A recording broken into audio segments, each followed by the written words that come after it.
Another trade.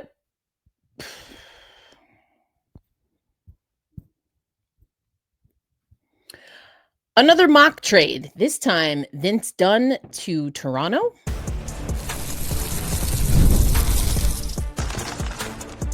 You are Locked On Kraken, your daily podcast on the Seattle Kraken, part of the Locked On Podcast Network, your team every day.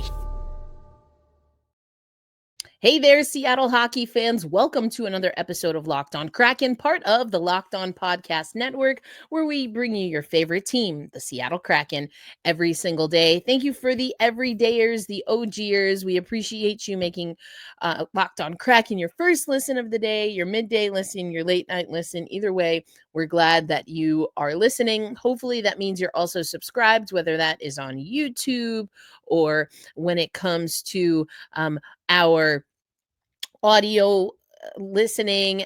Either way, we appreciate it. My name is Erica L. Ayala, your host of Locked On Kraken. I'm an accredited media member for the Milano Cortina Olympics, where we will be talking about Philip Grubauer a little bit later on today's episode, and any other Olympians, specifically with Kraken ties. Pierre Edouard Belmar will be there, etc.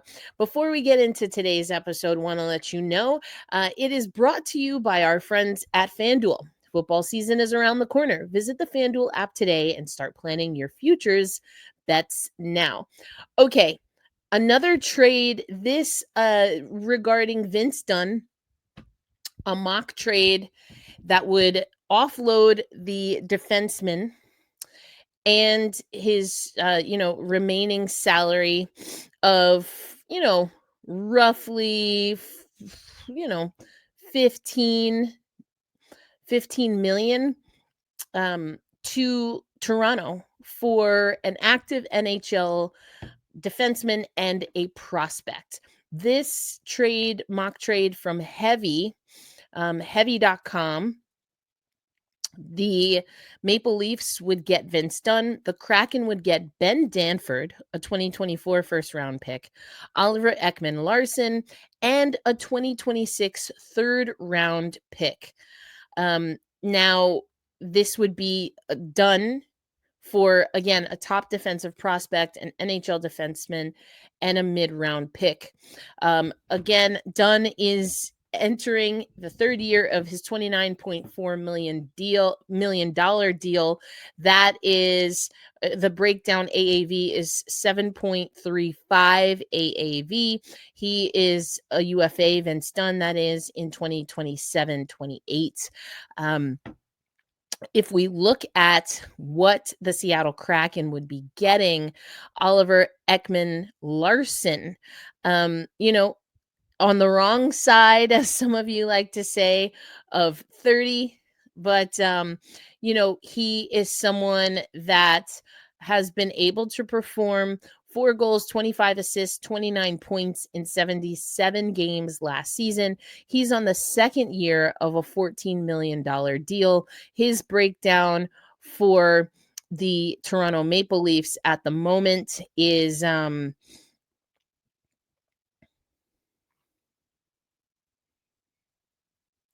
is 3.5 million AAV. He would be a UFA in the 28-29 season. And so when it comes to the like for like, Vince Dunn is the better offensive player. Even if we take a look at some of the NHL Edge stats, which again, we've talked about, there are limitations to what the stats provide, but we can see that just by this little data blobby thing, I'm sure there's a more scientific name for this type of chart, web chart, I don't know, but Vince Dunn performs better when especially looking at last season's statistics, and that wasn't even one of his better seasons, Vince Dunn, because of his injury. He's performing better when it comes to the offensive side of things. That can also be seen when it comes to the shots on goal, goals overall, and the shooting percentage 8% to 3.4. And you can see that anything emboldened here is on the side of Vince Dunn. Now, also time in any specific zone. These are more comparable, but still a favor of Vince Dunn. Now, when it comes to speed, shot speed, and skating distance, that's where Oliver Ekman-Larsson outweighs Vince Dunn per the stats that are provided for edge. So, again, how much that matters, what does that mean? 34-year-old defenseman versus a 28-year-old defenseman. I know a lot of people off the hop are going to be like, absolutely not. We hate 30-year-olds in the NHL. But remember, there's also a prospect here. A prospect who's already early in his career been a part of a few trades. He was actually originally selected by Edmonton, then was moved from Edmonton to Anaheim, from Anaheim to Toronto. So this would be another trade for the young defenseman, not necessarily meaning that, he's not a good pick here. If anything, it shows the value of prospects. 19, already showing size, mobility, and defensive awareness that could translate well to pro hockey. He is someone that has enough promise to influence deals, which we've already seen. When it comes to his style, not necessarily going to get the offensive output that we see from Vince Dunn, but he's someone who's very reliable in his own zone. So, I think there's value in those kinds of defensemen. There's always a matter of fit. Does he fit the style that the Kraken have now versus the style that the Kraken may have in a few years? When it comes to, his size, he is listed as 6 foot 185, so still has some growing to do for sure. He has been playing, he went to Canisius College, definitely more of an up and coming school there, has been in the ECHL for a while, so hasn't really cut his teeth when it comes to the AHL. But again, 19 years old.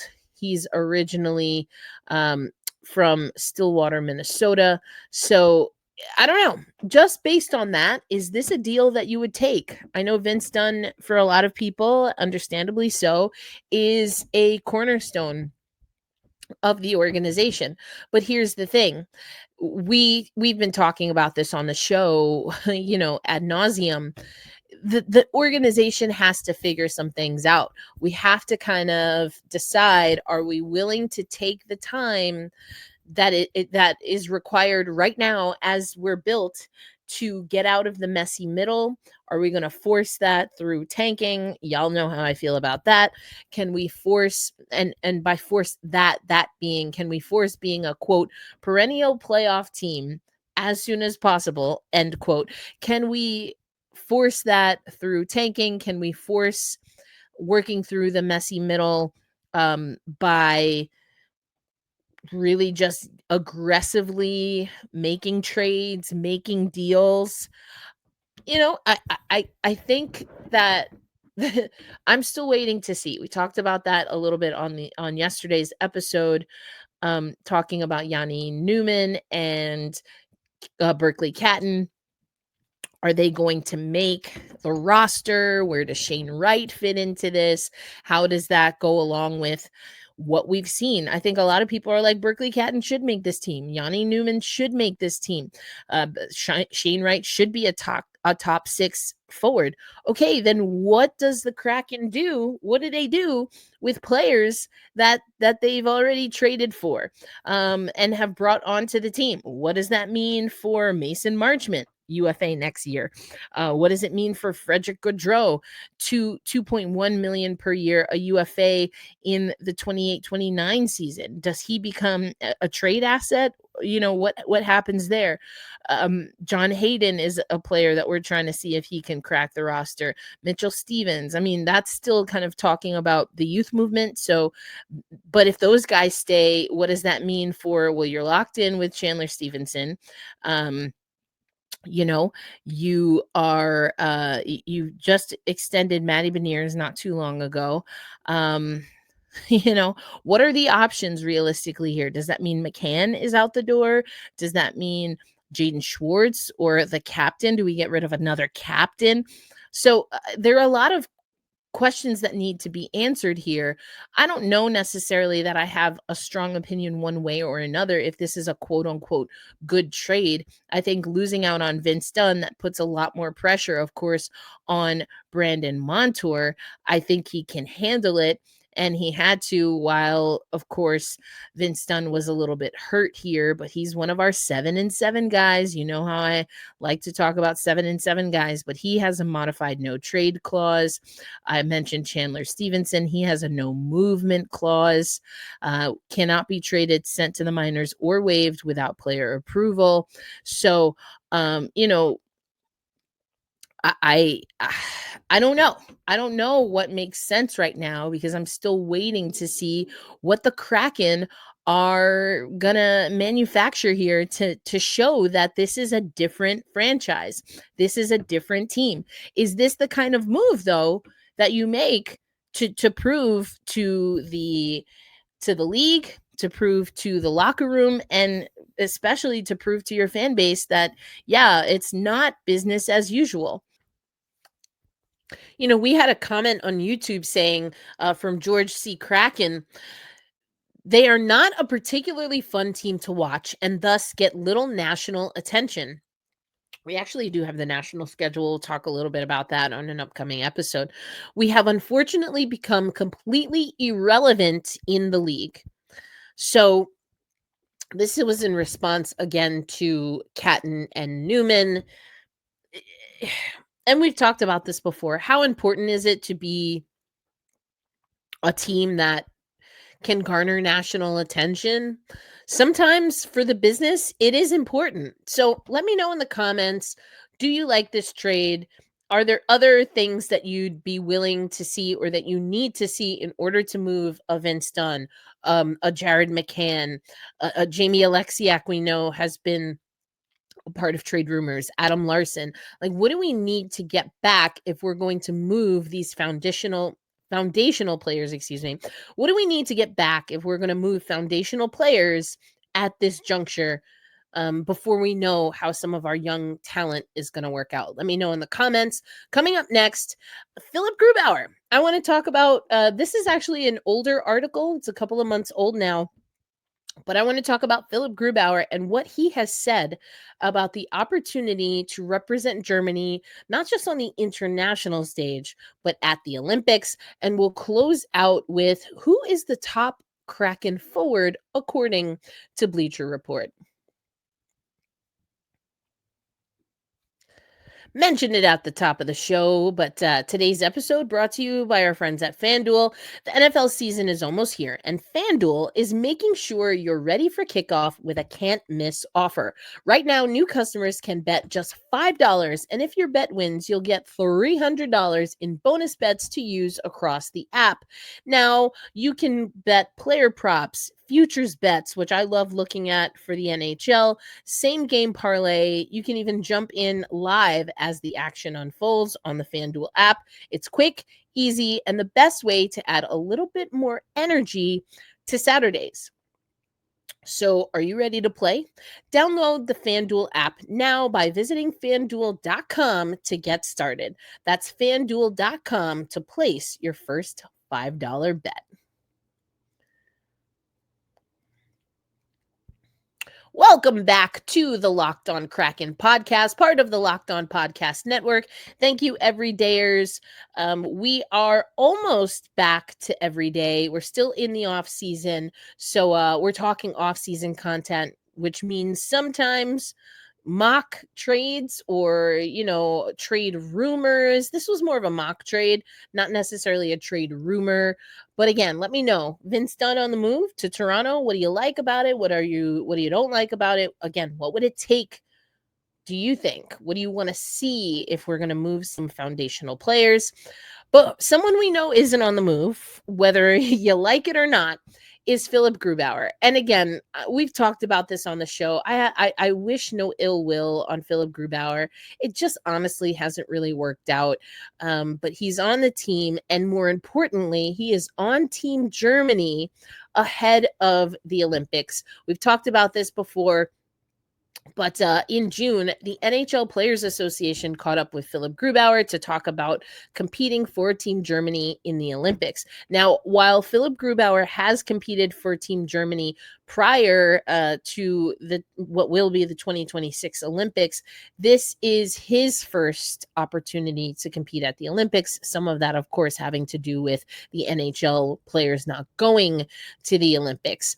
But this is what Philip Grubauer said. It's going to be unbelievable to have the chance to participate and represent Germany.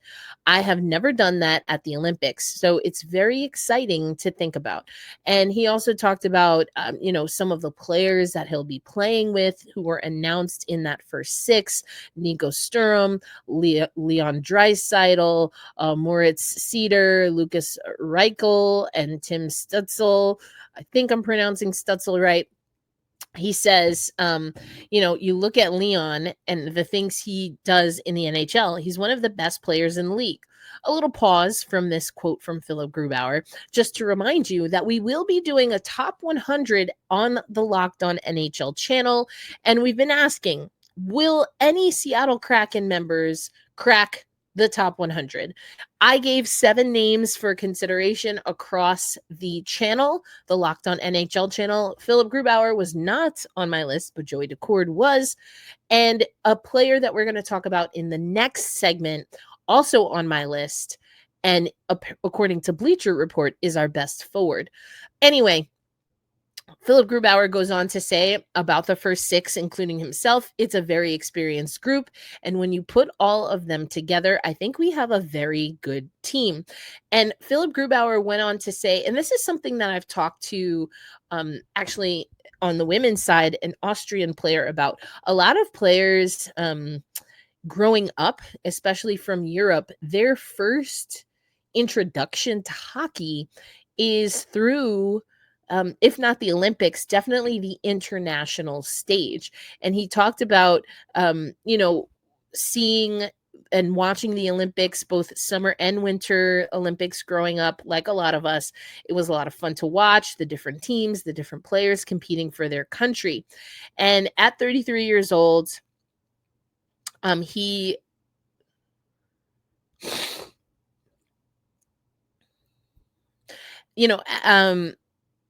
and most recently in 2024, Philip Grubauer got to play for Germany in the 2024 World Championships.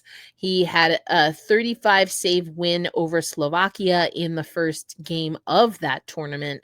I would say every time you put on the Germany jersey, it's an honor. I don't have one specific top memory. It's more about the feeling you get when you are able to wear your country's jersey. He says, I also enjoy the camaraderie that comes with playing for your country, being with the guys. The group is always tight because a lot of times you've played with those guys growing up and it makes it special. And that's definitely true. Whether there's a traditional development program like we see USA Hockey have, or again, you just are growing up in a certain time period, you're competing, World Juniors, IIHF tournaments left and right, etc. So, it's been a tough ride for Germany. So Philip Grubauer is, he's in some ways, especially as a German goaltender, kind of lucky that things aligned perfectly, that not only are NHL players going to the Olympics again, but Germany is in the top division again. Because in the past, they have been relegated to Division I Group A. They placed 17th at the 2005 World Championships and have been on the uptick, earning silver at the 2023 Worlds after also capturing silver at the Pyeongchang Olympics for the first Olympic medal in German men's hockey history since taking bronze at Lake Placid in 1932. None of us, I believe, would have been ticking around that time. So, you know, the article goes on to talk about different ways that the Grubauers and the Dreisaitl's have been able to help boon German hockey. And this is what Grubauer had to say about Germans, but also just NHLers overall, who are coming from different countries and playing at the National Hockey League level. I feel like everywhere, not just in Germany, that when you look at the NHL, you see players from so many different countries who are very talented. He talked about a few different players, especially coming from Germany, Robert Mueller, Olaf Golzig. It's nice to know we have young players coming up, guys who played at the recent World Championships who are going to be playing a very big role in the Olympics and World Championships. The more we have players from our country playing at the NHL, the better it is for young players who want to chase the dream and elevate hockey in Germany.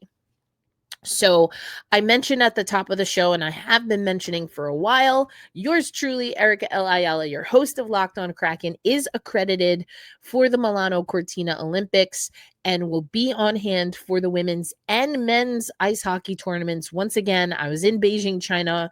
I got to, follow around Maddie Beniers. It was a very different Olympics because of COVID and the restrictions that we had there. So I'm eager to see at least a Winter Olympics, hopefully with some of those restrictions lifted, and we'll get you some more really good content.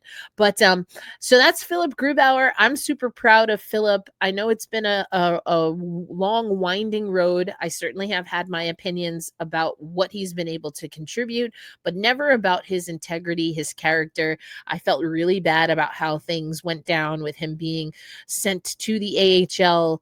And he keeps asking for more consistent repetitions.